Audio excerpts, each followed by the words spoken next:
Voila. I opened the doors of greatness. Hello, Bob. Hi, Devin. You want to explain what you got going on today? Well, today, you see, I'm making sourdough loaves of bread. Today's Sunday. So Bobby and I, of course, went to church this morning. And now I'm allowed to go work because Bobby is what? Going to the stand to work as well. And I ain't gonna just sit here on the couch all day and twiddle my pickle, so. You're not gonna do that anyways. Well, I wouldn't do that anyways. So I'm gonna go to the shop and I'm gonna get some stuff done on the 8 build. I might clean the shop up a little bit. It's an absolute disaster from all the powder coat work we've been doing. And like we were talking about yesterday, I need to get some sort of vacuum setup of a booth. Like just a little makeshift booth, I think, with the fan in it that holds all the powder in a specified location. That would be ideal. It's my first bread ever. And she made sourdough cookies yesterday. Yeah. And tell me, did they turn out good? They're actually pretty damn good. I'll Are show you they what though? yeah, they actually are. I'm not capping. Oh, you might I'll show you what they look like. This is what a sourdough cookie looks like. Okay? Don't. sea salt on top. If you eat one, you'll probably eat 20, so don't eat one. So seeing how we're not ever gonna get snow today, I'm gonna drive a cool car. I'm sick of driving that big old truck. It's annoying. What happened? Well, first off, I'm not seeing my cuts that were in them. That's kind of a problem. I'll eat it. Okay, well let's... It's just bread. It's not like you're building a car and it's gotta be perfect. Okay, we'll let that cool for a little bit. It looks like a loaf of bread to me. I don't know why it's in a pot, but... That's not an NSX key. That's an EM1 key. Oh. Hope your old girl's battery ain't dead.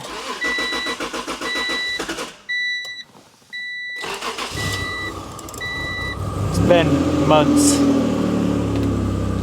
It's still crazy to me to think that I bought this car a couple of months back and the very, very next day, without touching any maintenance on it, Bobby and I took it to Vegas. I think I've driven it once since then.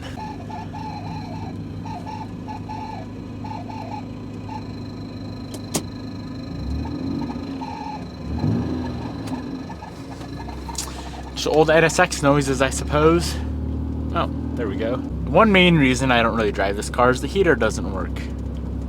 I don't know why it don't work, but it doesn't blow hot air whatsoever. So what I'm hoping for on this nice chill Sunday is we can get some stuff tied up with the rear end of this car.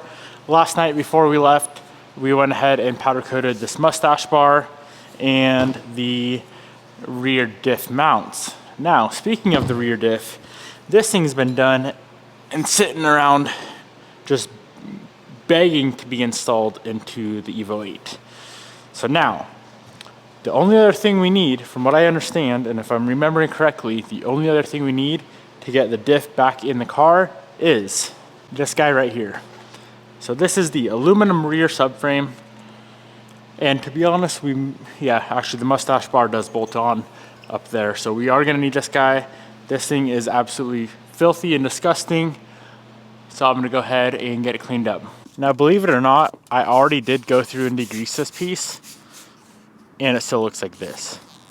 All this, if I'm not mistaken, is just oil, like caked on oil over the years from something in the drivetrain leaking. There we go. So we're gonna need something a little bit stronger. What I have here is gasoline. I'm gonna saturate it in gasoline, pressure wash, gasoline, pressure wash, gasoline, pressure wash, as many times as I need, and then I will top it off with the greaser for the final finish. For the final cleanse. Gasoline just works so well on any sort of oil, caked on oil, old oil. And if I had a tub big enough, I would just let it soak, but I don't.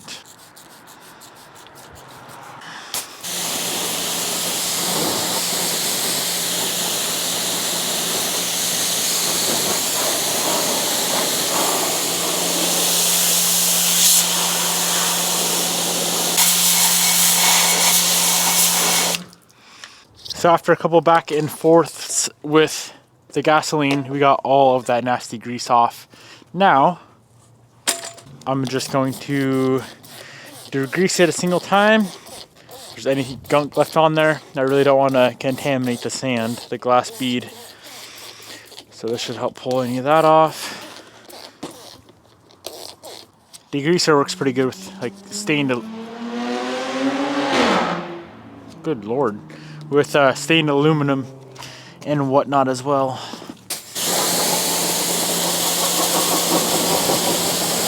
Best way to get all this water off, just toss it in the big oven for a couple minutes. It's at 200 degrees, so that'll work good. I'm about to crawl in it. I'm about to crawl in there too. It's so freaking cold outside. Woofty. Now for a traditional build, like a nice, just let's clean this thing up real quick and not restore it. This thing would be beautiful. Like that actually turned out really, really nice after all the degreasing and gasolining. But let's take it a step further. To make it really, really nice, we have some glass bead media in the blaster, and I need more air pressure. And this is just gonna make it brand freaking new again.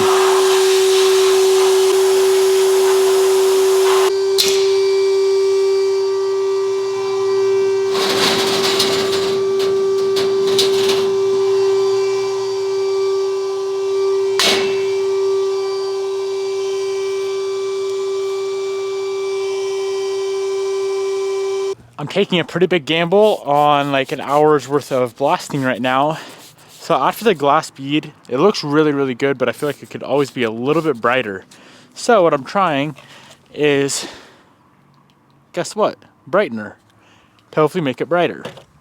Now it could turn out worse and be like splotchy and whatnot, but the risk could greatly outweigh, the reward could greatly outweigh the risk. It could go both ways.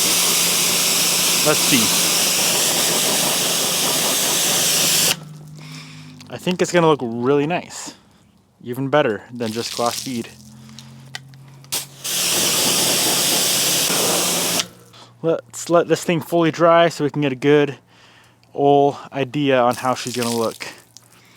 Man, oh man, I think it's gonna be beautiful. We may as well expedite the process.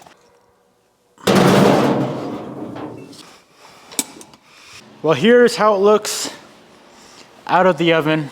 I think the aluminum brightener did add a little bit of shine to it. Nothing crazy, but I think it looks a little bit brighter. Now, let's take it a step further.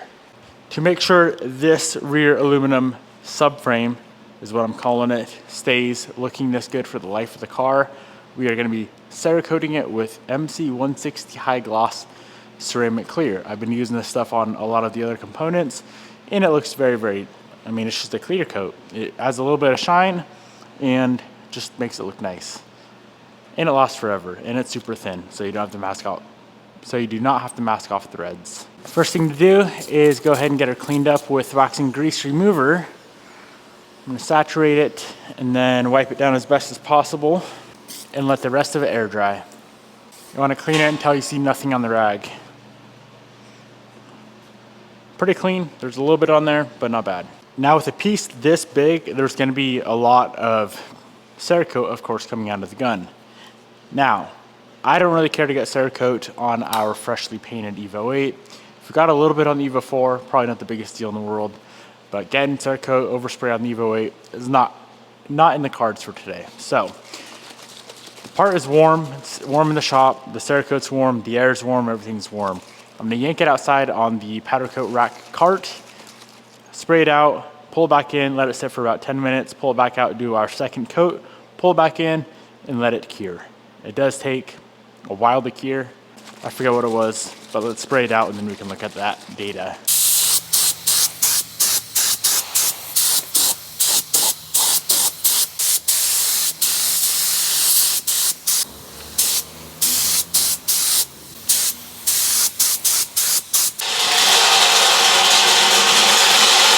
She's fully sprayed out.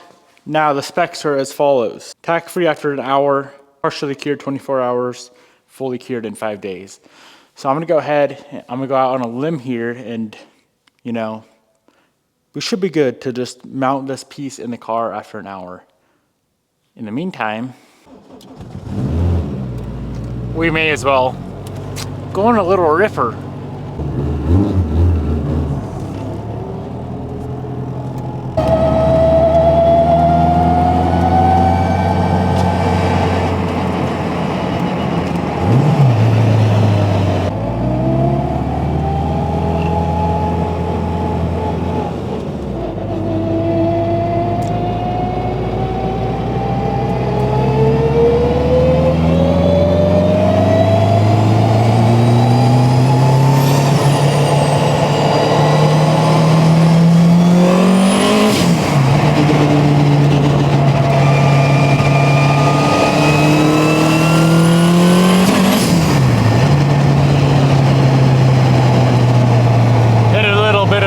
Cut there.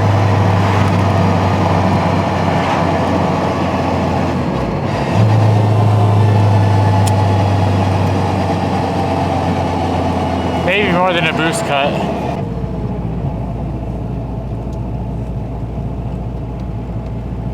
I ain't got no throttle response. What did I do? Let's shut it off and fire back up.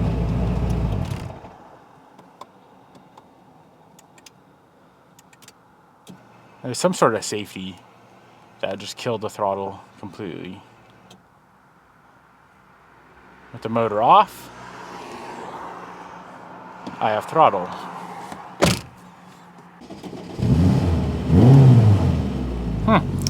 Hit some sort of safety that killed all throttle. Maybe that's a good thing.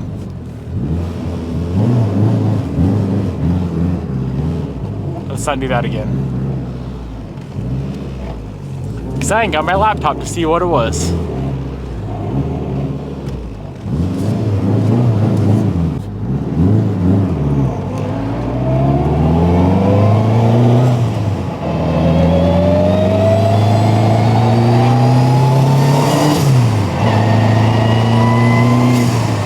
I've been getting a new drink at the stand, even though we got the DV Niemela special at Boosted Coffee. This is the new DV Niemela special. This is 4 shots of coffee. It is iced. It has honey and heavy cream. And that's it. And it's really freaking good.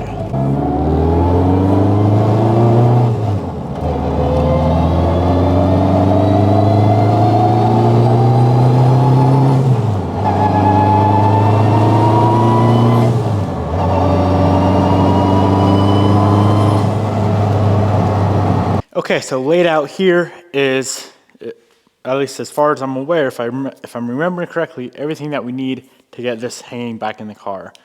This guy is all finished up. It's been a few hours.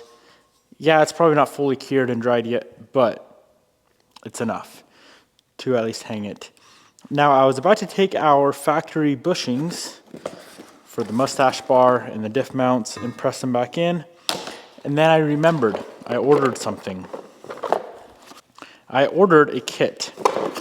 Now, I'm not super stoked on this kit, if I'm being honest. This is a Prothane Motion Control Evo 8 diff and mustache bar kit. And the reason I'm not super stoked on it is because I could not find anyone that had black in stock. So all the bushings are gonna be red. Is it my favorite? No. Is it the end of the world? Of course it's not. Little details like this really do matter to me. But unfortunately, I could not find black. So red it is. Let's see what we got here. So are all these the same? So these are gonna be super easy to install versus the factory. I'm gonna be using my soft hammer to make sure they're all the way in. Now I know we could have done a mustache bar delete.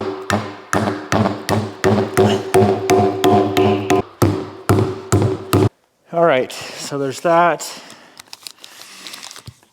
Where do these go? Big old washers. Well, I'm not so sure where those go, but to finish off the mustache bar, let's toss on some grease. This stuff is super thick. You're telling me that's supposed to fit in there? It is not. I'm dumb. I'm dumb. There we go. That's a better fit. Okay. My initial plan, because if I'm being honest, I forgot I ordered this kit. I was going to put the factory bushings back in right when these things came out of the oven, because as you know, when metal gets hot, it expands. So I think they would have kind of dropped on in there. But this kit is nice. I just wish it was black. That looks good. When I ordered this kit as well, the red wasn't the biggest deal in the world because this car was supposed to be black. And the red on the black would have been nice. The red on the yellow might be a little bit silly, unless we do end up doing like a red accent color, which I'm still quite undecided there. So this piece is done. Same concept here.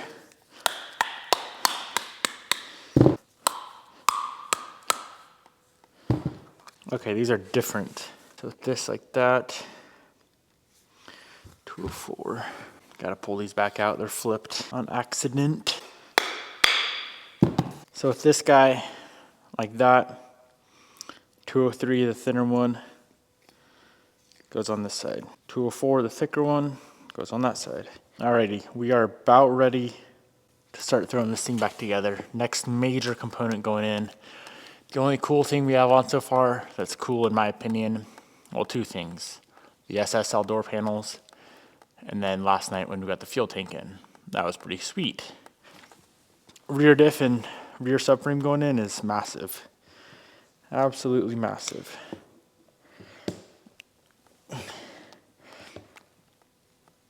A lot of these M12, M14 bolts are going to be for the diff and the subframe. So these guys here, those are going to be for the side diff mounts. There should be 6 of them. That one's too short. 3, 4, 5, and too short. 6. So these 6 here we need. These 2 bolts hold up the subframe. There should be 2 washers that go on as well. That one there. That one there. This right here, my friends, is the funnest part of building cars. When you take your brand new, well, not brand new, but you could consider it new. Take your brand new part and you try to bolt it on and you don't put it on right. But what I was actually trying to say is you take your brand new part with your brand new zinc plated bolt, with your brand new bushings, and you put it all together and look how nice it looks. So I think I'm going to assemble everything on the table here. Get the diff mounted completely on that subframe with the mustache bar and everything. Slap it on the little jack thing I got. Toss her up in place and smile. Let's see if I can find the torque specs. Torque for these bolts here. Torque settings for an Evo 8. Differential support member mounting bolt. Differential mount bracket bolt, 65 foot-pounds. This sounds like a 65 foot-pound type of bolt. Now we may have to do this up in the car, but if I can do it on the ground, that'd be nice. 65 ain't that much.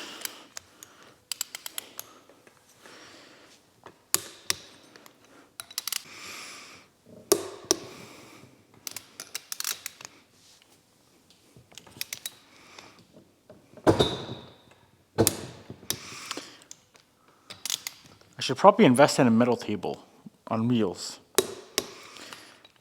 for this kind of stuff.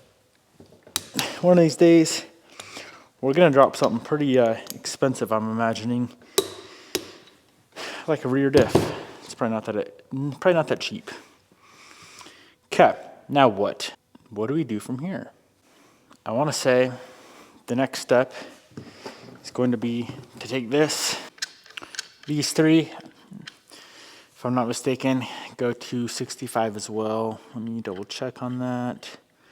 So differential, mount bracket to differential, no. Yeah, it looks like those go to 65 as well, which would make sense. Pretty much the same bolt.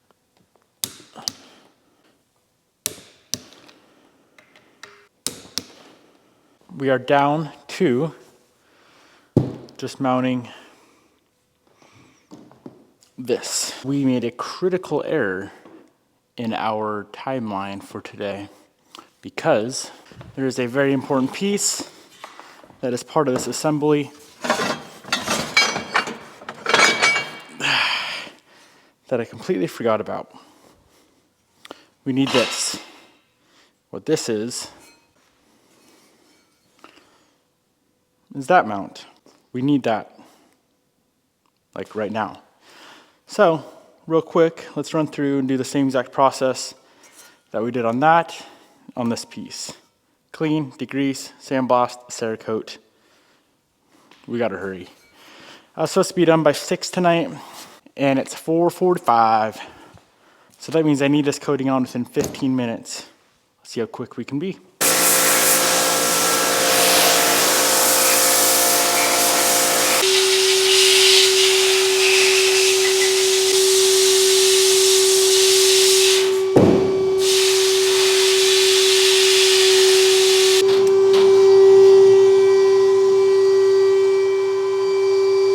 You know, I'm just now thinking of this. Hopefully this aluminum brightener doesn't affect the adhesion of the Cerakote. I don't know why it would.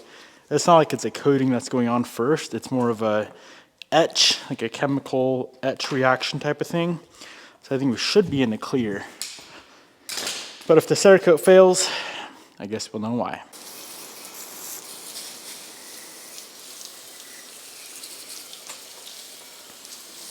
One of these days, instead of doing just all OEM looking stuff, OEM color scheme on the undercarriage, some sort of nice, maybe like do bronze on all these parts. I think that'd be super sick.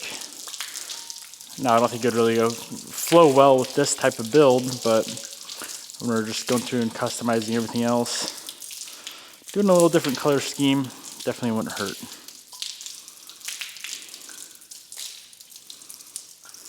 All right, I'm gonna toss it in the oven, get this water off, make sure it's 100% dry, and slap down the coating.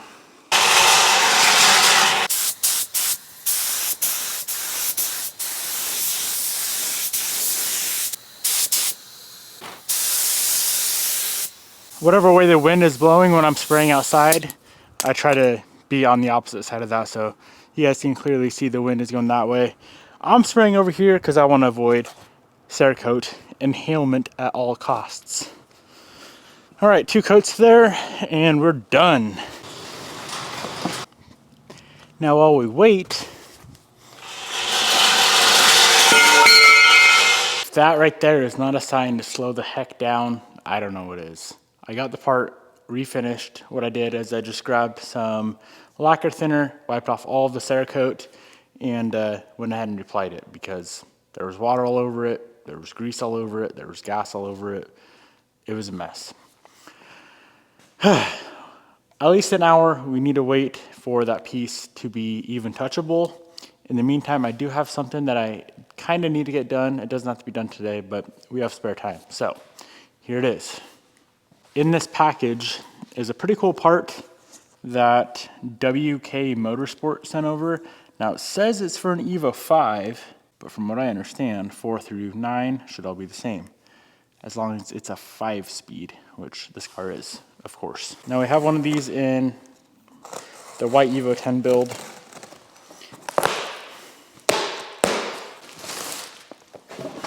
Mitsubishi Lancer Evo 4, 5, and 6, made in China.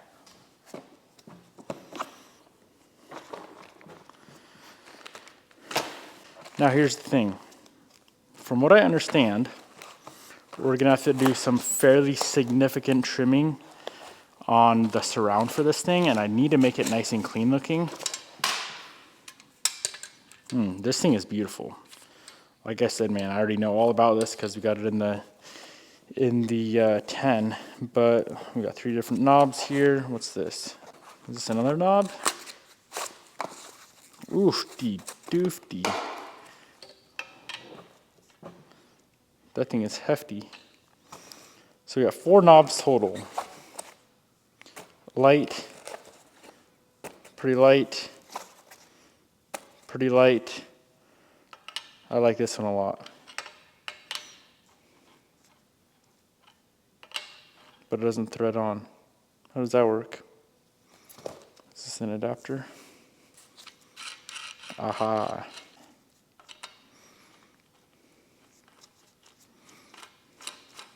Now, being such a, tall shifter, I don't know if it's going to need a weighted knob like this. But let's get to the point. I am planning on sending this piece out right here to get, along with some other piece. I'm planning on sending this piece out right here along with some other interior paneling to get remade in carbon fiber. Now, as far as I understand, the shift surround, this piece here, does have to be trimmed a little bit for that WK shifter. Now, I think I have 2 of these, so if I mess one up, it's okay.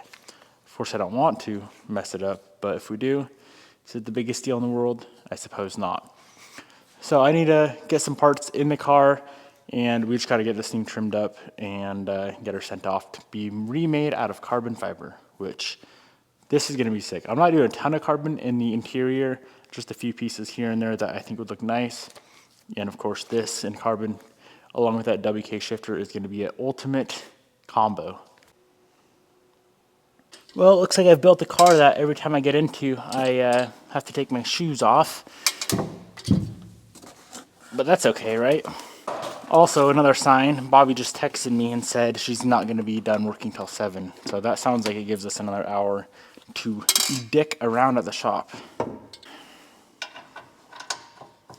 So I'm just going to bolt this guy in place.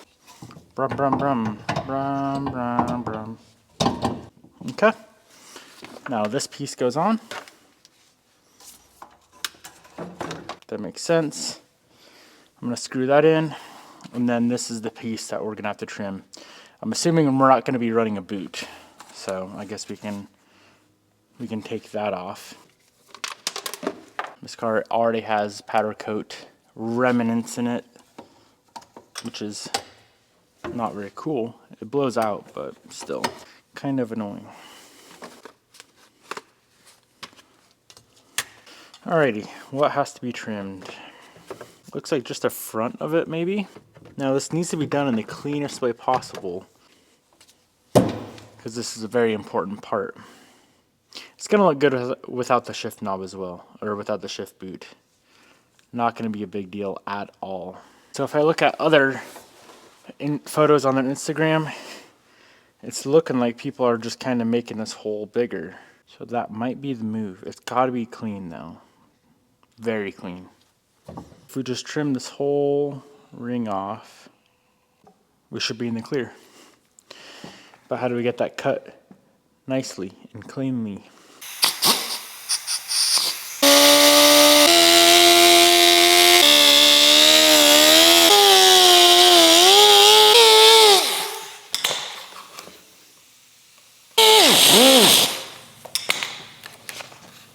Okay, well, that looks like crap. Let's grab a nice little Dremel and see if we can smooth it out and make it look pretty. I'm confident we can make this look good with enough time.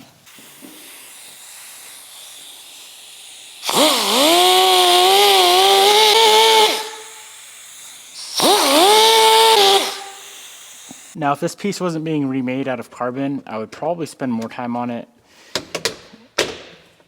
and make it even more perfect. But that's really, really nice as is. And it clears perfectly. So, we should be good to go. Alrighty. I wised up a little bit, put the assembly on the ground. Let's go ahead and get this guy bolted on right here and get her up in the car. All these bolts right here, they're gonna go to a substantial foot poundage. So I'm just gonna snug them up for now. and then we can torque them later on the car. Now, I ain't no rear end expert, but if you ask me, that's pretty nice. I thought I was gonna really dislike the red bushings, but it looks fine. It doesn't look out of place or weird. I think it looks really good. Now we just need to figure out a good solid way to get that whole assembly on the lift, on the hoist.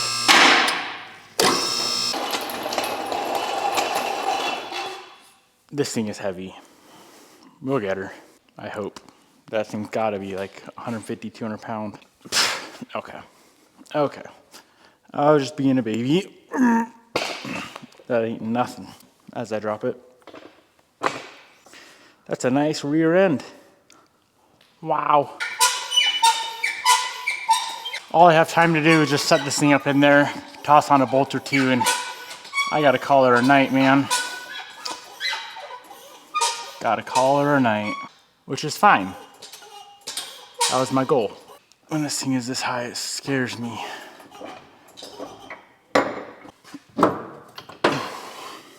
Dudes. This may not be the nicest Evo in the world, but this is by far, this thing puts that blue Evo I built years ago to shame. Not even comparable, not even in the same geographical realm. Just gonna thread on these 2 forward nuts and then 2 rear bolts in color night. I'm gonna leave it obviously loose so I don't forget that it's loose. If it's obviously loose, it'll be obvious. If it's somewhat tight, it won't be obvious. I would like you guys to sit and appreciate this view with me for the next couple seconds, okay? That's a lot of hours. It's a lot of hard work gone into that section right there, that shot right there. Should we count everything that we did? Zinc plate. Got to plan 3 years ahead for that, so the zinc plate shop can get it done on time. Cerakote, powder coat, zinc plate, order bushing. Of course, go through the diff so it don't look like poop. And that's what you get. You get a nice solid chunk of steel and aluminum that looks cool. Now, how do we ever plan on driving this car? I'm not so sure we can. Definitely need to get a good photo of this. It's weird how everything's so offset. I thought I was doing it wrong on the all-wheel drive Honda, but apparently Mitsubishi does it the same way. This is kind of fun. That's enough photos, Devin. Well, I told myself I would clean the shop a little bit today. Of course, we got extremely carried away with building the Evo, which obviously anyone in the world would rather do that than clean the shop. But this thing is looking pretty sick. I don't really know what else we can do. I mean, I guess we could just put it together. I don't know what I'm trying to say, but yeah, this is my current view. We need to do the drive line. I'm just laying here assessing what we can do. We can do the drive line or the drive shaft. We can get all the rear suspension in with the control arms, hubs, all the e-brake BS. I hate doing e-brake BS. And I think I might have to pull that subframe back out to get the filler neck in, which isn't a big deal. There's 4 bolts on. And then we need the block to build the motor. And the trans is done, the T-case is done. Pretty much everything else is done.